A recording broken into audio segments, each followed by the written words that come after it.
The apprentice King Edward I was born in 1239, the son of the pious but politically weak King Henry III. His youth was not one of stability, but a harsh apprenticeship in the brutal realities of medieval power politics. He came of age during a period of intense civil strife, the Second Barons' War, in which a group of powerful English nobles, led by the charismatic Simon de Montfort, rose up against his father. This conflict was Edward's baptism by fire. He was a key commander in the Royalist army, learning the hard lessons of strategy and leadership on the battlefield. He was even captured by de Montfort's forces and held hostage for a time, a humiliation that instilled in him a lifelong determination never to be at the mercy of his subjects.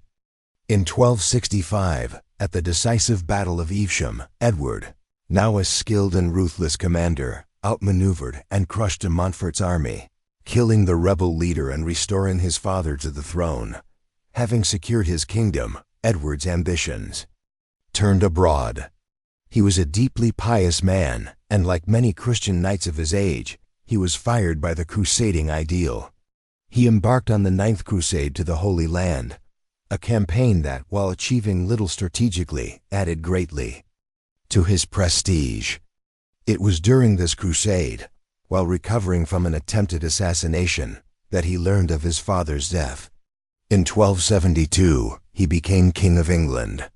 The apprentice had learned his trade in the crucible of war and rebellion. He was now the master, and he returned to England with a clear and unyielding vision of royal authority and a united Britain.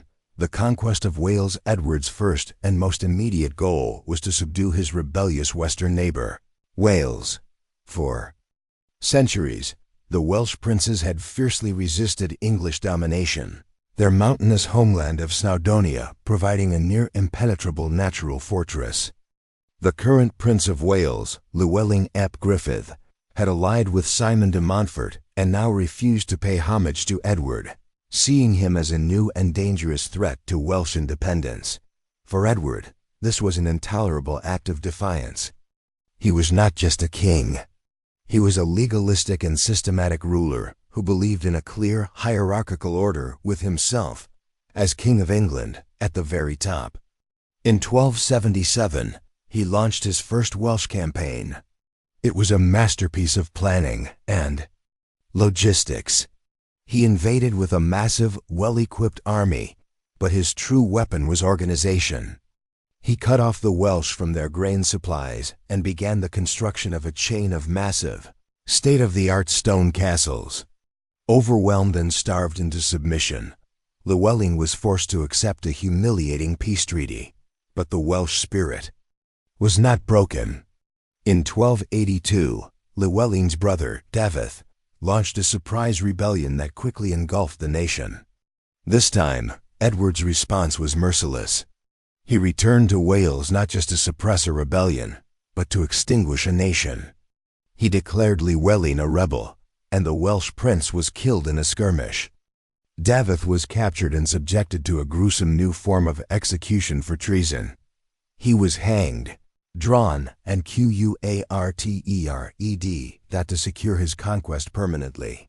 Edward embarked on one of the most ambitious and expensive building projects of the entire Middle Ages. He encircled Snowdonia with a ring of stone, a series of magnificent and technologically advanced castles like Conwy, Carnarvon, and Harlech. These were not just forts. They were symbols of English power, administrative centers, designed to dominate the landscape and the Welsh people. In a final symbolic act, he proclaimed his own infant son, also named Edward, born at Carnarvon Castle, as the new Prince of Wales, a title the heir to the English and later British throne holds to this day. The conquest of Wales was complete. The great cause and the hammer of the Scots, with Wales subdued, Edward turned his gaze north to the Kingdom of Scotland. His relationship with the Scottish king, Alexander III, was one of mutual respect. But in 1286, a personal tragedy became a national crisis. Alexander died after falling from his horse, leaving his only direct heir, a young granddaughter, Margaret, the Maid of Norway. Edward seized the opportunity. He arranged a marriage treaty between his own son, the new Prince of Wales, and the young Margaret. His plan was to unite the crowns of England and Scotland through a peaceful, dynastic union, creating a single kingdom of Great Britain under his family's rule. But this plan was shattered when the young Maid of Norway died during her sea voyage to Scotland in 1290. Her death plunged Scotland into a succession crisis known as the Great Cause. 13 different claimants, or competitors, vied for the vacant Scottish throne. To avoid a devastating civil war, the Scottish nobles made a fateful decision. They invited the respected and powerful King Edward I of England to arbitrate the dispute and choose their next king. Edward agreed, but at a price. He marched his army to the border and demanded that all the Scottish lords first recognize him as the Lord Paramount of Scotland, their feudal overlord. With the country on the brink of civil war, the Scottish nobles had little choice but to concede. After a long legal process, Edward ruled in favor of John Balliol, who had the strongest claim. In 1292, John was crowned King of Scots, but everyone knew he was Edward's puppet. The stage was set for a new and even more brutal conflict. Edward believed he had made Scotland a vassal. He had, in fact, ignited the fires of a war for its very soul. The humiliation of a king and the rise of Wallace King John Balliol's reign was a study in humiliation. Edward I was determined to make it clear that he was the master of Scotland. He treated King John not as a fellow monarch, but as a common vassal, repeatedly summoning him to English courts to answer trivial legal disputes and systematically undermining his authority. The final straw came in 1294 when Edward, embroiled in a war with France, demanded that Scottish nobles and their king provide military service for his English army. This was an intolerable insult to the proud and independent Scottish kingdom. Goaded by his own nobles, King John finally renounced his homage to Edward and entered into an alliance with France, the beginning of the famous Auld Alliance. Edward's reaction was swift and utterly ruthless. In 1296, he marched north with a massive army, intent on crushing the rebellion and punishing the Scots for their defiance. He began by making a terrifying example of the port town of Berwick-upon-Tweed. After the town's garrison taunted him, he unleashed his army in a fury, sacking the town and slaughtering thousands of its inhabitants, men, women, and children. The sack of Berwick sent a shockwave of terror through Scotland. The Scottish army was quickly defeated at the Battle of Dunbar, and King John was captured. In a final act of humiliation, Edward had the royal insignia stripped from John's surcoat, earning him the lasting nickname Tomb Tabard, or Empty Coat. Edward then marched through Scotland, seizing the Stone of Destiny, the ancient coronation stone of Scottish kings, and taking it back to Westminster Abbey. He declared Scotland to be without a king and placed it under direct English military rule. He believed the war was over. He was wrong. In the vacuum of leadership, a new kind of resistance emerged, not from the high nobility, but from the common people. In 1297, a minor knight from the lowlands named William Wallace, enraged by the fine waged by the English occupation, assassinated the English sheriff of Lanark. It was a spark in a tinderbox. Soon, all of Scotland was ablaze in a popular uprising. The Battle of Stirling Bridge. William Wallace was not a great noble, but he was a charismatic and brilliant guerrilla leader. He was soon joined by Andrew Moray, a nobleman from the north, and together they raised a small army of commoners and minor knights. They had no illusions that they could defeat the full might of the English army in a pitched battle. Their only hope was to use the terrain to their advantage. That opportunity came in September 1297 at Stirling Bridge. A large, confident English army, led by the Earl of Surrey, arrived at the bridge, which was the main gateway to the north of Scotland. The bridge was so narrow that only 2 horsemen could cross at a time.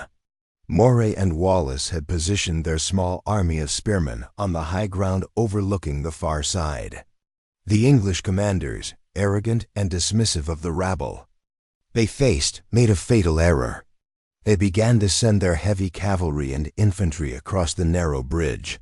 Wallace and Moray waited with iron discipline. They held their attack until a significant portion of the English vanguard was trapped on their side of the river, unable to maneuver and with no room to retreat. Then they gave the signal. The Scottish spearmen charged down the slope, crashing into the disorganized English ranks. They seized control of the bridgehead, cutting off the English vanguard from the rest of their army. The English soldiers trapped on the north side were systematically slaughtered. The main English army on the south side could only watch in horror as their comrades were annihilated. The Battle of Stirling Bridge was a stunning, almost unbelievable victory for the Scots, a triumph of strategy and discipline over brute force and arrogance. William Wallace was hailed as the guardian of Scotland and the hero of the nation. Falkirk and the Longbow's revenge King Edward I, campaigning in France, was enraged by the news of the humiliating defeat at Stirling Bridge. He immediately concluded a truce with the French king and returned to England, personally raising a new, even larger army to crush the Scottish rebellion once and for all. This time, he would take no chances. In the summer of 1298, the two armies met at Falkirk. Edward had learned from the mistakes of his subordinates. He had a massive force of heavy cavalry, but his trump card was a large contingent of Welsh longbowmen. Wallace, now facing the full might of the English king, adopted a defensive tactic. He arranged his spearmen into four great circular hedgehog-like formations called schiltrons, bristling with pikes to ward off the cavalry. The battle began with a charge by the English heavy cavalry. Just as Wallace had hoped, they were unable to break the dense walls of Scottish spears and were driven back in disarray. For a moment, it seemed Stirling Bridge might be repeated, but then Edward unleashed his secret weapon. He ordered his longbowmen to advance and rain down a devastating storm of arrows on the static Scottish formations. The schiltrons were perfect targets. The Scots had no answer to the longbow.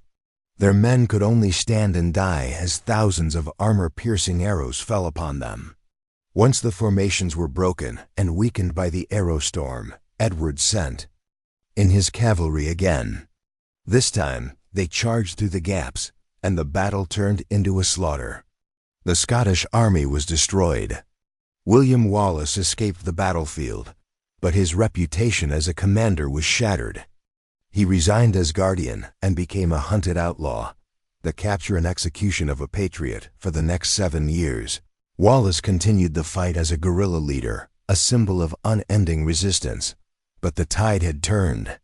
Edward's army systematically ground down the remaining Scottish opposition. In 1305, Wallace was finally betrayed by a Scottish knight loyal to Edward and captured near Glasgow. He was taken to London in chains and subjected to a show trial at Westminster Hall. He was charged with treason. Wallace famously retorted that he could not be a traitor to Edward, for he had never been his subject. The verdict was a foregone conclusion. Edward was determined to make a final terrifying example of the man who had defied him. Wallace was subjected to the full gruesome penalty for a traitor. He was dragged through the streets of London, hanged until he was almost dead, emasculated, disemboweled, and finally beheaded and cut into 4 quarters. His head was placed on a spike on London Bridge, and his limbs were sent to be displayed in 4 major Scottish towns as a grim warning to all who would dare to defy the hammer of the Scots. The rise of a new King Edward believed that with Wallace's brutal execution, the Scottish spirit of resistance was finally broken. He had once again misjudged the character of the nation he sought to dominate. The very brutality of Wallace's death created a martyr, inspiring an even deeper hatred of English rule.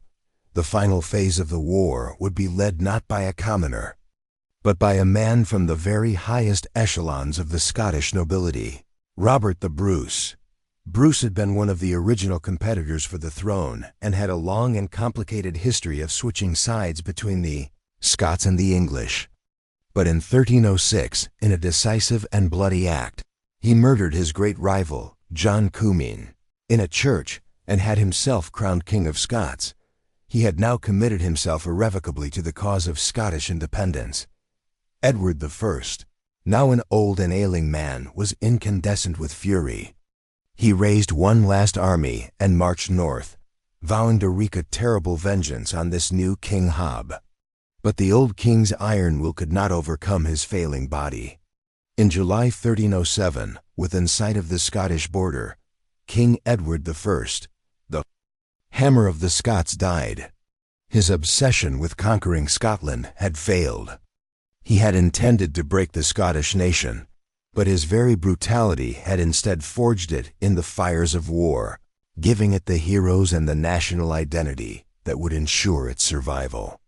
The struggle would now pass to his weaker son, Edward II, and to Robert the Bruce, the man who would finally secure the independence that William Wallace had died for.